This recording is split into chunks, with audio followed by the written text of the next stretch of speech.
phone failed. I don't have money for a phone mount or a gimbal, so we're making do with what I got. Anyway, it's the first time I did meth.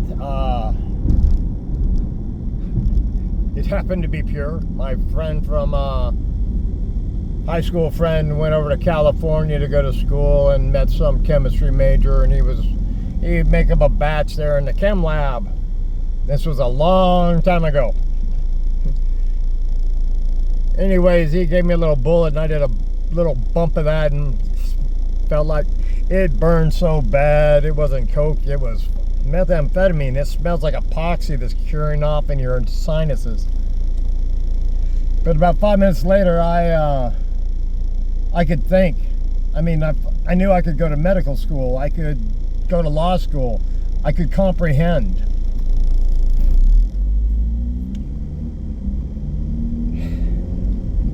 And I loved it. To be able to think for the first time. That's what speed does to somebody who has ADHD. I'm always spun. I don't need meth to be spun. I don't need to do cocaine to be awake. My thoughts, my mind is absorbing everything. I'm driving down the road right now. But since I've been riding a motorcycle since I can remember, I'm aware of both lanes of traffic, what's behind me, the high probability what these unconscious people are going to probably do before they even know what they're going to do. That used to be me, the motorcyclist.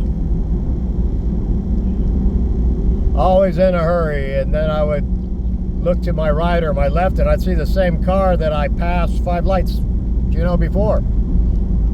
You can't cheat traffic lights, and you can't outrun the radio.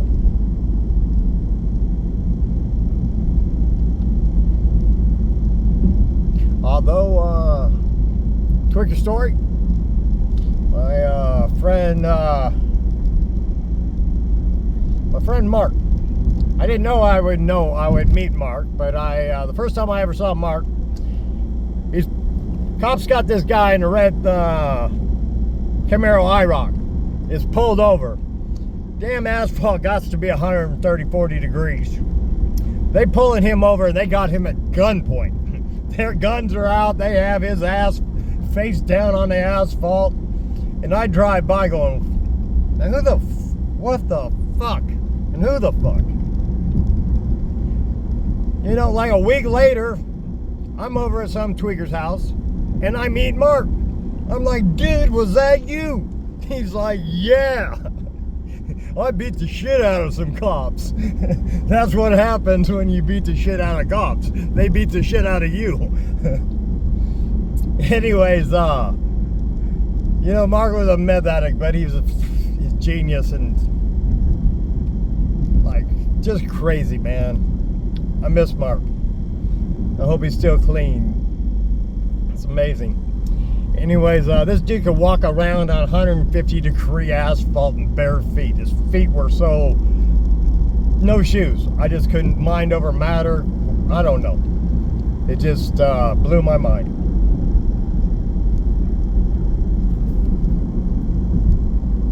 Good memories. Shitty drug, but I did meet some interesting people. Oh, and some sad memories. I just had a memory of Mark telling me there's this genius kid. He had an IQ like 150 anyways. I let him stay at the house on the hill for a while. Never paid rent. Then I tell him he has to leave, and then when he leaves, he starts selling meth. I'm like, not that I wanted him to, but shit, he could have brought some meth home. So anyways, he starts selling meth, and I guess he had a couple ounces, and somebody knew about it, that somebody I know. And police report said it was suicide. Some people shot him 6 times with a .357 revolver. I can understand the first shot, but the other 5 shots being suicide, that's a little bit hard. 357 really, well, it's a man killer. So anyways, they shot him for a couple ounces of speed. $12,000 was the value of his life. I understand the police report. It's not going to put a bunch of investigations into a murder investigation of a, drug dealer. And the person that shot him, he ended up getting trouble for something else, and he went back to prison anyways.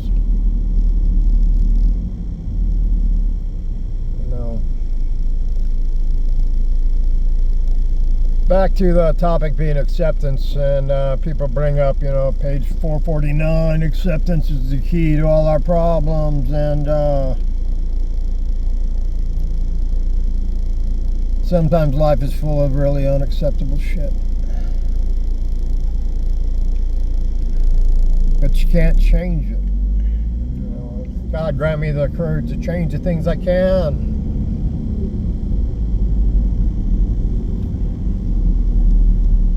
One thing I can't change is I'm an alcoholic. I will always be an alcoholic. Addict. Same disease.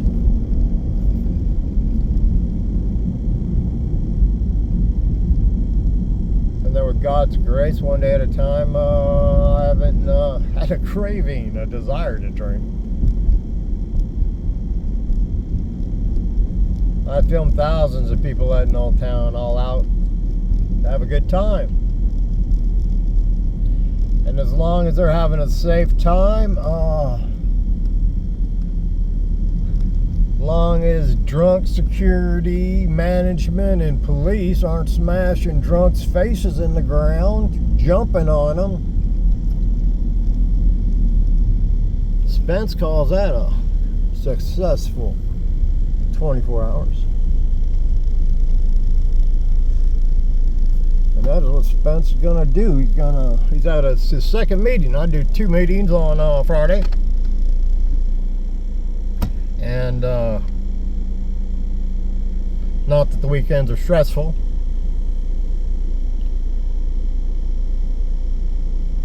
It's just there's only 2 meetings I attend, because the rest have been overrun by vans and for profits. I don't know. Regardless, I keep showing up, and I keep on, I have more peace than insanity. I'm still always crazy Spence. And I'm not stirring the pot near as much, although I can, and I will. You can guarantee that. I'm going to stir up Arizona politics. We're going to raise some discussions on the national level. If that be God's will, what is God's will in a world like this? We have sucked the oil out of her.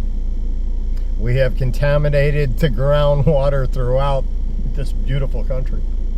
Seeking gas and fracking and pumping benzene and antifreeze into the ground. And water's life. I don't understand any of it at all. There's a reason I don't have kids. No way in hell would I bring kids into this world.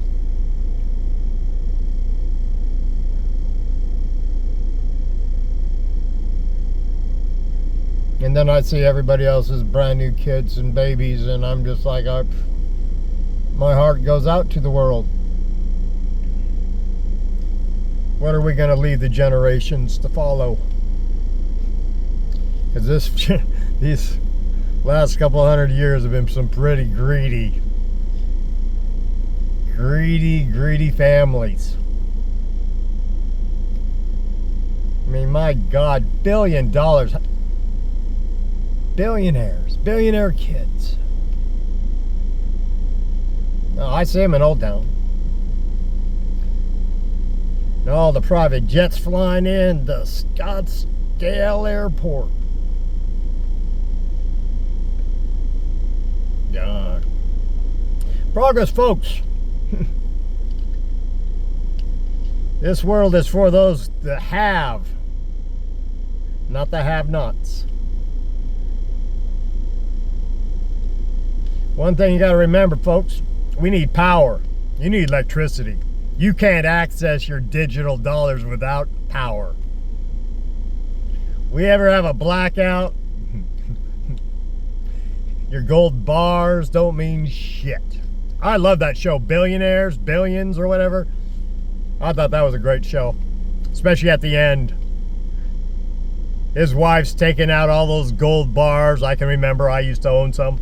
And the thing is, when shit goes to shit and cash ain't worth nothing, or gold ain't worth nothing, my Mormon grandmother always, I don't know what, she always told me, Richard, there will come a day when a wheelbarrow full of gold and cash won't buy you a loaf of bread. This is Mormon wisdom. Of course, she was raised in a very different age. Horse and buggy, Coleville, Utah. Hard way of life, mining coal. Indeed. But I've never forgotten that.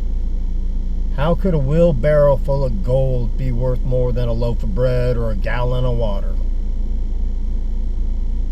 It all depends. No. I've learned to depend on a higher power, and I've learned to depend that my ass ain't in prison. I'm not slave to the bottle today.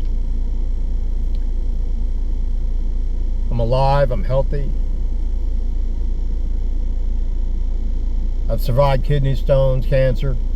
10 millimeter kidney stone. Uh-oh. That's death. I mean, it really would kill you. Oh, it doesn't kill you, it makes you stronger. Well, anyways, so grateful for my meetings. I don't like everybody in the meeting again, and they don't like me, and but we come together, and one day at a time. Most of us are getting honest and living a sober life. Utmost respect for those who come before me. And my God, I hope to stay. I mean, on the planet. I hope they live a long time. Because there's absolutely no attraction to what I see today. Anyways, God bless. If you're drinking, I understand. It's not the end of the world. There is help. However, when you do embark on sobriety, it's non-stop work. Non-stop sacrifice. But it's better than pissing and shitting blood like some of my friends did before they died. It's horrendous what alcohol does to the human body. To your bacteria, your gut bacteria. It's your heart health, it's your brain health, it's your gut bacteria. Manufactures the neurotransmitters you need in your brain. It's amazing how this universe, I mean, the balance required for human life, for all life, for life on this planet to exist. What a beautiful blue planet we have trashed. It's going to get interesting, folks. Really interesting. God bless us all, and God bless you. And if anybody hasn't said it to you, I do love you. I don't know who you are, but we're all one. And we've all come to the same little planet together. Together, not separately. Start looking at each other as ourselves brothers, sisters, not gender, not color, not race, not who has more, who has less, and start giving more. You know, currency is like electricity. It's supposed to flow.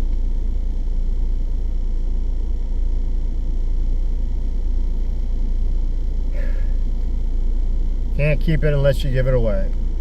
So I'm trying to give it away with these blogs, so hopefully it reaches somebody.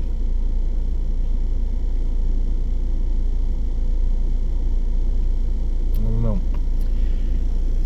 Have a good day. Good evening.